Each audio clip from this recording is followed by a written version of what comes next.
এই দেখুন আমাদের অর্গানিক শশা, আমাদের নিতেশ দা অর্গানিক শশা করেছেন। আজকে এই শশা আমি বাড়িতে নেব।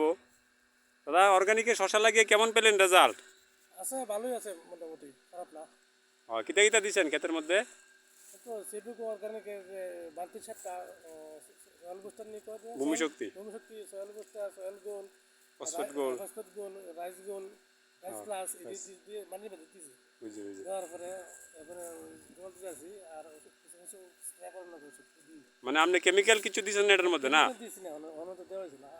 এই রাইস গোলটা আর রাইস প্লাসটা দেওয়া হয়েছে। আচ্ছা, এই জায়গাটা কতটুকু আছে?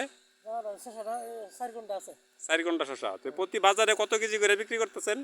তো প্রথমে সে 15 কেজি, এরপরে 42 কেজি, এরপরে 56 কেজি। 56 আবার কেজি। আগামী দিন পারবো আর কি। বুঝি বুঝি, মানে প্রত্যেক বাজারে আপনি মানে আনুমানিক 50 কেজি করে বেচতেছেন কদিন পর পর? তো এটা বারে আসা তো পারবো, যেমন কালকে নিয়েছি 56 কেজি, আবার হতে পারে 70 কেজি হতে পারে। বুঝি বুঝি, মানে একদিন 2 দিন পর পর পারতেছেন না? আর 2 দিন পরে পরে খরচ লাগে। তাহলে অর্গানিকে আপনি আপনি পারেন, শশা পারেন অর্গানিকে, মানে ফসল করে দিলে শশা করে আপনি দিলে খুশি না? খুশি, এটা ভালো আছে, পটলগুলি ভালো আছে। বুঝি বুঝি। Thank you thank you thank you.